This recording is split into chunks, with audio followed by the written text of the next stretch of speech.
সবাইকে আমন্ত্রণ জানাচ্ছি নিউজ 24 এর নিয়মিত আয়োজনে রোড টু স্মার্ট বাংলাদেশ অনুষ্ঠানে আপনাদের স্বাগত জানাচ্ছি। আমি নাহিদ হোসেন। আমরা এই অনুষ্ঠানে সাধারণত ডিজিটাল বাংলাদেশ থেকে স্মার্ট বাংলাদেশে যে রূপান্তরের গল্প, সেই গল্প শুনি এবং এই সহযোগীদের কাছ থেকে নানা রকম মন্তব্য জানার চেষ্টা করি। আমাদের আজকের রোড টু স্মার্ট বাংলাদেশের অতিথি জনাব মোহাম্মদ মাইদুল ইসলাম, প্রধান বিপণন কর্মকর্তা Akij food and beverage limited. জনাব মাইদুল ইসলাম, আপনাকে আমন্ত্রণ জানাচ্ছি রোড টু স্মার্ট বাংলাদেশে। আমি শুরু যেখানে করতে চাই, এই আকিজ ফুড অ্যান্ড বেভারেজ লিমিটেডের যে একটি পণ্য মোজো, একটি কোমল পানীয়, সেটি গত কয়েক মাস যাবৎ সোশ্যাল মিডিয়া থেকে শুরু করে সাধারণ মানুষের মধ্যে নানান কারণে আলোচিত। যদি স্পষ্ট করে বলি, এটার ব্র্যান্ডিংয়ে ফিলিস্তিনের পতাকা ব্যবহার করা থেকে শুরু করে নানা কারণে মানুষের আবেগে স্পর্শ করা এবং সেই কারণে অন্য কিছু পণ্যের বর্জনের ডাকের সাথে একটি কাউন্টার স্ট্র্যাটেজি, এই সবগুলো কতটা আসলে বিপণন কৌশল আর কতটা সত্যিকার অর্থে মানুষের আবেগ স্পর্শ করার কৌশল, এই দুটির মধ্যে কোনো ফাইন লাইন কি আপনি ড্র করতে পারেন? ধন্যবাদ নাহিদ ভাই। আসলে এই ব্যাপারটা আলোচনায় আসছে, এটা আমার জন্য বা আকিজ ফুড অ্যান্ড বেভারেজের জন্য একটা গর্বের বিষয় যে আসলে একটা লোকাল ব্র্যান্ড হিসেবে মোজো ভেরি রিসেন্ট টাইমে মাল্টিন্যাশনাল ব্র্যান্ডগুলোকে ওভারটেক করে এখন মার্কেটে লিড করছে। এটা আসলে আমাদের জন্য একটা খুবই গর্বের বিষয়, কারণ আমরা দেখে আসছি যে মাল্টিন্যাশনাল ব্র্যান্ডগুলো যেখানে কাজ করে সেই সব জায়গা হয়তো বা উন্নত বিশ্বের যেই ব্র্যান্ডগুলো আছে খুব বেশি ভালো করতে পারে না। সেই ক্ষেত্রে আমাদের এরকম একটা ব্র্যান্ড যখন করছে, এইখানে আপনি যে এই দুইটার কথা বললেন যে মানুষের আবেগ, আসলে প্রথম থেকেই আমরা যখন মোজোকে মানুষের কাছে নিয়ে আসছিলাম, আমরা তারুণ্যের গল্প বলে আসছি। আমরা প্রথম থেকেই দেখবেন আসমানে পাখা মেলো আমাদের ছিল, তখনও তারুণ্যের আবেগ ছিল, অন্তরে অন্তরে ছিল, অন্তরে জন ছিল, বিভিন্ন ক্যাম্পেইন করে আসছি। সাথে সাথে আমরা বিটিএল গ্রাউন্ডে বিভিন্ন ক্যাম্পেইন করছি। রিসেন্ট টাইমে আমরা যেটা দেখেছিলাম, আমরা মানবতার জন্য কাজ করছিলাম, যেটা ফিলিস্তিনের ব্যাপারে শুধু আছে, মোজোর অন্যান্য অ্যাক্টিভিটিও আছে। যে আমরা প্যালেস্টাইনে 1 টাকা করে আমাদের প্রত্যেকটা বোতল সেলসের এগেনস্টে আমরা কন্ট্রিবিউট করার চেষ্টা করেছি। আসলে এইটার মেন ইয়ারটা হলো আমরা কিন্তু মানবিক দিক থেকে করছি। আমরা চেয়েছি যে যেই আগ্রাসনটা চলছে এইটার এগেনস্টে মোজো তার স্ট্যান্ডটা দাঁড়া করাক, একটা এক্সাম্পল হিসেবে পায়োনিয়ার হিসেবে থাকুক। মানুষের আবেগের থেকেও মানুষের কিন্তু মানবিক সাপোর্টটা অনেক বেশি ছিল।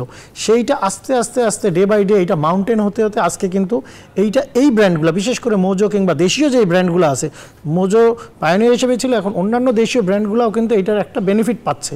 তার মানে আমরা এই জায়গায় একটা জিনিস ভেরি ক্লিয়ার মানুষকে অ্যাটেনশন ড্র করতে পেরেছি যে আসলে যদি আমরা কনজিউমারের বিহেভিয়ার প্রপারলি যদি রিড করতে পারি, ওই অনুযায়ী যদি কার্যক্রম চালাতে পারি, সাকসেস অবশ্যই আনা সম্ভব।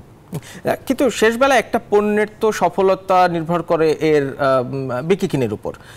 তার মানে কি এই মানবিকতাও এক ধরনের বিপণন কৌশলের সাথে অন্তর্ভুক্ত করা হয়েছে মানুষের আবেগকে মাথায় রেখে? একটা জিনিস আসলে ব্যবসায়িক কৌশলের ভিতরে আজকে যেইটা আমরা বলছি যে 1 টাকা করে ডোনেট করা, এইটা আসলে নতুন কোনো কনসেপ্ট না, এইটা ভেরি পুরনো কনসেপ্ট। আসলে এই কনসেপ্টটাকে আমরা যে জিনিসটা করেছি মানবিকতার দিক থেকেই দেখেছি, কিন্তু বিপণনের এই কৌশলটাকে আমরা ফুললি পারফেক্টলি ইউজ করতে পেরেছি এবং মানুষের সামনে আমরা ভিজিবল করতে পেরেছি। বিপণন কৌশলের এইটাও একটা অংশ।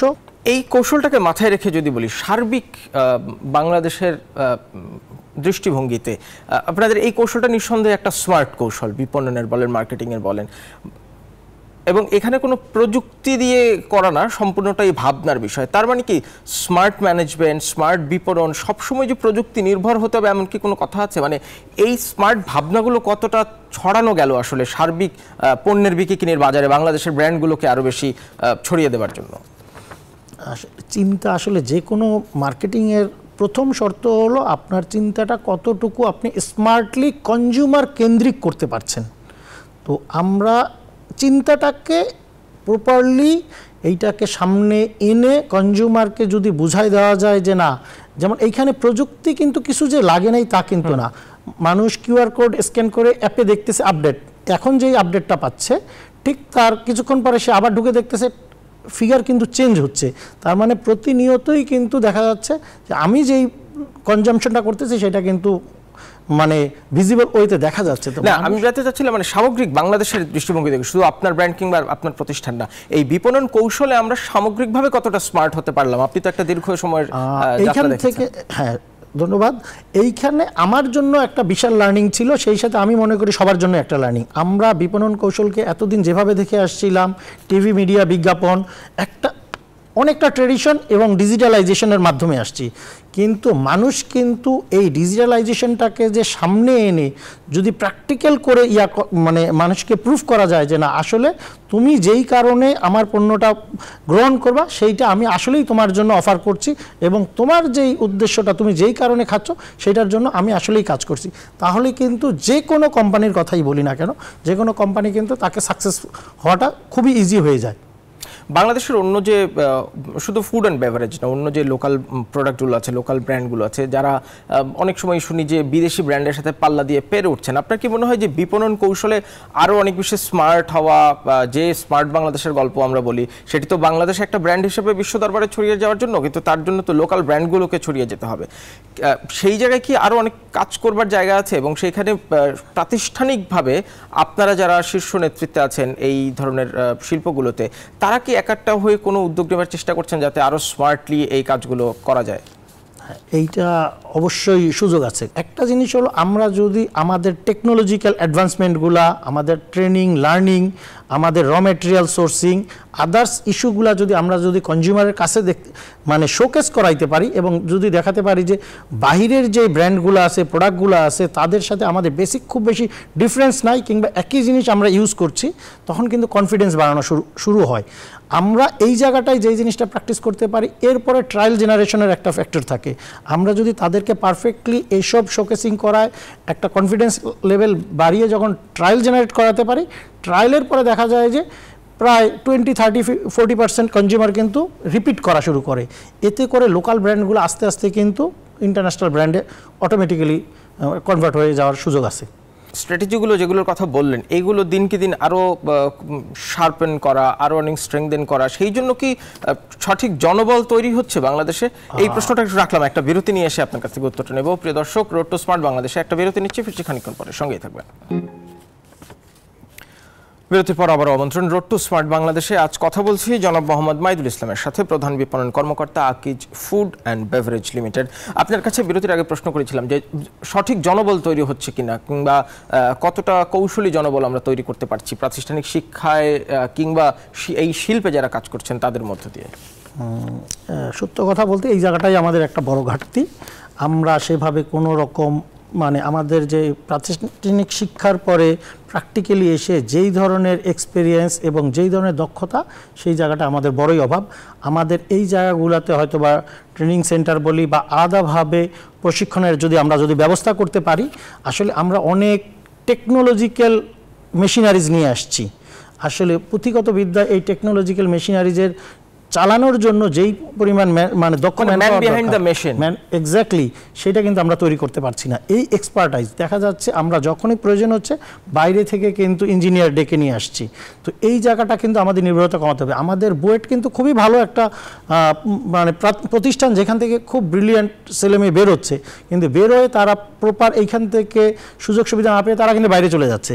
তো এইখানে যদি গভর্নমেন্ট কোনো ইনিশিয়েটিভ নেয়, কিংবা যেই অর্গানাইজেশনগুলো আছে তারাও যদি কোনো একটা ফোরাম ক্রিয়েট করে দিতে পারে, একটা প্ল্যাটফর্ম ক্রিয়েট করে দিতে পারে, আমার ধারণা যে ওইখান থেকে কিন্তু আমরা বাইরে থেকে যে ইঞ্জিনিয়াররা আছে তাদের দ্বারা ট্রেন করা, আমাদের যে বুয়েট কিংবা বড় ভালো ভালো প্রতিষ্ঠানের যে ইঞ্জিনিয়াররা আছে তাদের দ্বারা কিন্তু আমরা এটা খুব ভালোভাবেই অ্যাডাপ্ট করতে পারি। মানে একটা ইন্ডাস্ট্রি ড্রিভেন একাডেমিক এনভায়রনমেন্ট তৈরি করা যায়। একটু আর্টিফিশিয়াল ইন্টেলিজেন্সের বিষয়ে আসি, এটি এখন বিশ্বজুড়ে সবচেয়ে আলোচিত বিষয়। এই আর্টিফিশিয়াল ইন্টেলিজেন্স কি কোনো কারণে কিংবা কোনোভাবে হিউম্যান রিসোর্সকে চ্যালেঞ্জের মুখোমুখি করবে বলে আপনার মনে হয়, নাকি যতই আর্টিফিশিয়াল ইন্টেলিজেন্স আসুক না কেন, ওই ম্যান বিহাইন্ড দ্য মেশিনের কারণে এটি আরও বেশি ফ্লারিশ করবে? আর্টিফিশিয়াল ইন্টেলিজেন্স মূলত হেল্প করে, ও নিজে কিছু করতে পারে না। তো এইটা কখনোই চ্যালেঞ্জ হবে না যদি কিনা আমরা প্যারালালি আমাদের দক্ষতাটাকে বাড়াতে পারি। আমি একটু শেষ করব, বাংলাদেশের এই মুহূর্তের যা বিজ্ঞাপন শিল্প বলেন কিংবা বিপণনের এই শিল্প বলেন, লোকাল ব্র্যান্ডগুলোকে বিশ্ব দরবারে ছড়িয়ে দেওয়ার জন্য, একই সাথে 2041 সালের বাংলাদেশের যে স্মার্ট বাংলাদেশের রূপকল্প, এই দুটোর এগিয়ে যাওয়ার গতি প্যারালালি কেমন দেখেন? মানে স্মার্ট বাংলাদেশ তো সব খাত নিয়েই স্মার্ট বাংলাদেশ, সেইখানে বাংলাদেশের পণ্যগুলোকে বিশ্ব দরবারে আরও ছড়িয়ে দেওয়ার জন্য অনেক পণ্য ইতিমধ্যে বিশ্বের অনেক জায়গায় ছড়িয়ে গেছে, কিন্তু স্মার্ট বাংলাদেশ হিসেবে বাংলাদেশটা আমরা যেইখানে দেখি তাতে আরও অনেক বেশি পণ্য, বাংলাদেশের অনেক ধরনের পণ্য তৈরি হয়। সেই জায়গায় বাংলাদেশের যে স্মার্ট বাংলাদেশে যাওয়ার গতি এবং এই শিল্পের গতির এটার প্যারালাল গতি কেমন দেখেন তুলনামূলক বিচারে?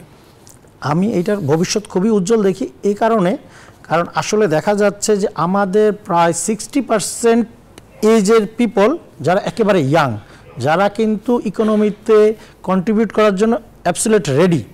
তো এরা কিন্তু যে কোনোভাবে হোক, টেকসেভি হোক, বিভিন্ন নলেজ গ্যাদারিং করে কিন্তু তারা ইনকাম করার চেষ্টা করছে। আমাদের সবচেয়ে বড় যে চ্যালেঞ্জগুলো, আমরা আমাদের কৃষি নির্ভর দেশ হওয়াতে দেখা যাচ্ছে নন ব্র্যান্ডেড প্রোডাক্টগুলো আমরা বাইরে পাঠাচ্ছি। এগুলাকে যদি কোনো রকম আমরা যদি যে প্রতিষ্ঠানগুলো আছে, বড় বড় অর্গানাইজেশনগুলো আছে, তারা যদি ব্র্যান্ড করে পাঠাতে থাকে তাহলে কিন্তু স্টেপ বাই স্টেপ বিভিন্ন দেশে সেইটা। এখানে খানিকটা কি সরকারি উদ্যোগেরও ঘাটতি দেখেন? সরকারি বেসরকারি অবশ্যই সরকারি উদ্যোগ, এইখানে সরকারের ওই জায়গা থেকে পৃষ্ঠপোষকতার ব্যাপার আছে, কিছু ছাড় দেওয়ার ব্যাপার আছে, কিছু প্রশিক্ষণ, কিছু তাদেরকে প্রণোদনার ব্যাপার, এগুলো যদি গভর্নমেন্ট থেকে থাকে তাহলে অবশ্যই কোলাবোরেশনে এটা করা সম্ভব। আমরাও সেই প্রত্যাশা করি। জনাব মোহাম্মদ মাজিদুল ইসলাম, আপনাকে অনেক ধন্যবাদ আমাদের আজকের পর্বে যুক্ত হওয়ার জন্য। প্রিয় দর্শক, এই ছিল আমাদের আজকের রোড টু স্মার্ট বাংলাদেশ। দেখা হবে অন্য পর্বে অন্য অতিথির সাথে। ধন্যবাদ সবাইকে সাথে থাকার জন্য।